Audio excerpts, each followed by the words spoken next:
Train travel is one of the best parts of traveling around Europe. It's convenient, easy, and it makes your travel day feel way less exhausting in my opinion. And one train journey that should be on everybody's bucket list is London to Paris, as the train goes underneath the English Channel to go from the UK to mainland Europe. The Eurostar train connects these two cities in only 2.5 hours, so it's even doable as a day trip if you really wanted to, although I wouldn't recommend that unless you're really pressed for time, because each city deserves at least 3 days of their own so you can explore as much as you can. But in this video, I'm going to go over everything you need to know about taking the train from London to Paris or vice versa to help make your journey as smooth as possible. So let's start with why even take the train. Well, as I briefly mentioned before, train travel is so much easier and more convenient. There's no need to show up a few hours early to wait in long security lines like you do in airports. Typically you show up about an hour before, and of course you will still have to go through security and immigration, but it is so much quicker. Plus, the journey takes you from city center to city center, so you start at St. Pancras, which is right in the heart of London, and end up in Paris Gare du Nord, which is also right in the city center. Or of course vice versa if you're doing this journey in the opposite direction. So although flight time might be an hour, you need to calculate about 1 to 2 hours to get to the airport in London, depending on which airport you're going to.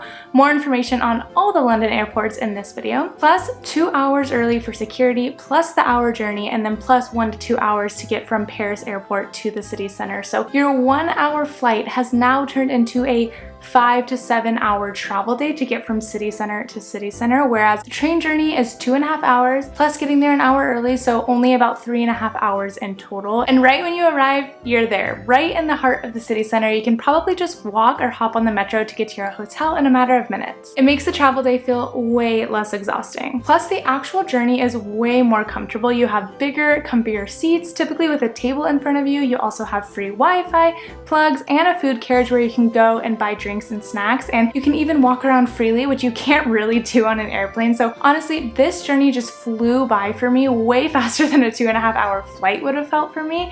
And in addition to all of that, you get bags included. Most airlines in Europe, especially ones at an affordable price, which are budget airlines, means you only get a personal item included in your ticket price, not even a carry-on bag, and definitely not a large check bag. Whereas on the Eurostar, you're always allowed a personal item, carry-on item, and 2 large suitcases. So I hope that I've convinced you that taking the train between these two cities is better than flying. Now let's dive into where and how to book. The only train company that operates this route is the Eurostar, so it's best to book directly on their website or download their app and book. You can also book with other third-party train booking apps like Trainline or Omio if you'd like, but I think it's always best to book direct. Of course, compare prices on both apps and decide what's best for you. You might be surprised at how expensive this train is, especially since it's only a 2.5 hour journey. There are plenty of dates that are over 150 pounds one way, which is way more expensive than most round-trip flights. So I would encourage you to be patient and find a cheaper date or wait for the tickets to go on sale. I just got back from a 4-day trip to Paris on the train the first weekend of June, and the tickets were only 39 pounds each way. So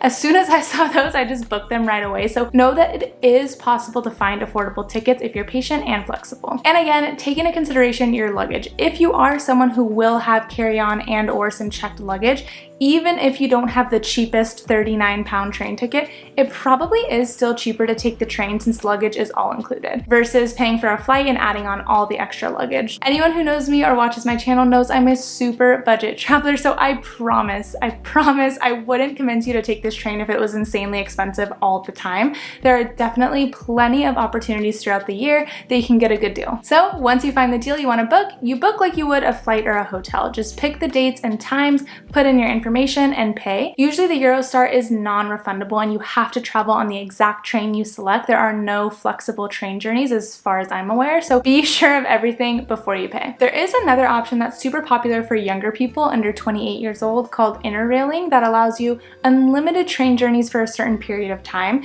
I mean, technically, you can buy an Interrail pass at any age, but it's significantly cheaper for those under 28 as it's more targeted as something the younger crowd would want to do. So if you're planning on taking multiple train journeys during your time in Europe, this might be a better option for you. So as you can see here, we're on the Interrail website, which I'll link in the description below, and we're looking at the different pass options. So if you were going to be in Europe for a month and you wanted to do 4 train journeys, maybe London to Paris, Paris to Brussels, Brussels to Amsterdam, and Amsterdam to Berlin, let's just say, you would just buy this ticket for 212 euros, and as long as you take those 4 train journeys within a month, you're good to go. You just select a journey, a day, and time, click buy, but then you won't actually have to pay for it since you already paid the 212 euros. It'll just mark it off as one of the journeys that's included in your pass. But see, if we change the ticket to an adult ticket, which is 28 plus, it's 283 euros for the same ticket. So definitely a significant increase, but it is worth the price because like I said before, if you are going during a time where just the London to Paris train alone is going to cost you 150 pounds, which is about 175 euros,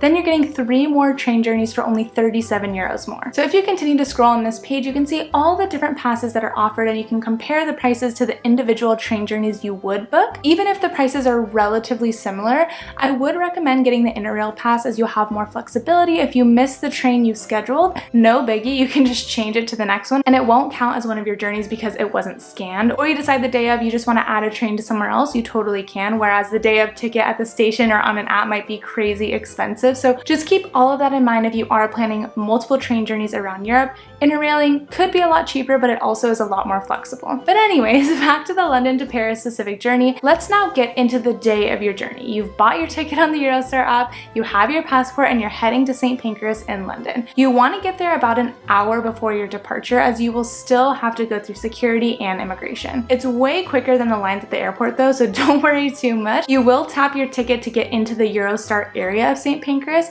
then right away you'll go through security and then you get your passport stamped at immigration. Once you get past that, there is a waiting room for you to relax before heading to your platform. This waiting room is actually quite small. It's just a bathroom, a coffee shop called the Station Pantry, a duty-free shop, and a Pret coffee shop. So you will be able to grab coffee and like a snack, like a grab-and-go sandwich or something, but not a proper meal. So if that's something that you do want, make sure to get to St. Pancras earlier and eat at one of the many restaurants they have there before you actually get into the waiting room. About 20 minutes before departure, the train platform number will appear on the screen and that's when you'll see everybody get up and head over there. So it's really hard to miss, don't worry. You'll make your way to the correct platform, then take a look at your ticket.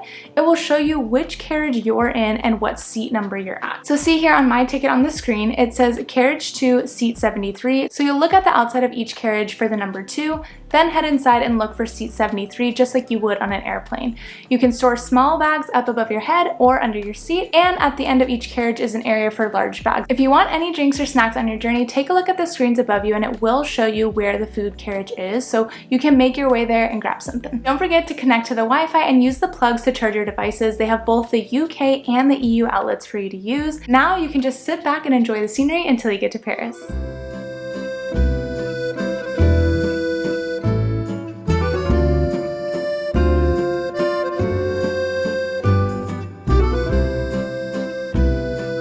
Dear passengers, welcome to Paris. Go to know where the local time is 8:43. When you arrive in Paris, you'll be at Gare du Nord station. You won't have to go through immigration as you already got your France stamp in the station in London, so you'll just get another stamp again once you board the train back to London. Like I said before, Gare du Nord is right in the city center, so depending on where your hotel is, you can either walk or take the metro from here very easily. There are several metro lines right here at the station, and if you use your Google Maps on your phone, you can type in your hotel name, click public transport directions, and then it will easily show you the journey. To pay for the metro, you'll need to buy a T Plus card that's reloadable for 2 euros, and then you'll add money onto it. A single journey costs 2 euros and 15 cents, with the day pass costing 8.45. Once you tap the T Plus card, you'll have unlimited access to metros, buses, and trams for 90 minutes, meaning you can switch and take any transport you need during that 90 minutes and it won't charge you again. After you check into your hotel, you're free to explore Paris. Next week, I have a 3-day Paris itinerary coming out with a downloadable Google Map, so make sure to subscribe so you don't miss out on that. And in the meantime, check out my 3-day London itinerary so you can make the most of your time there.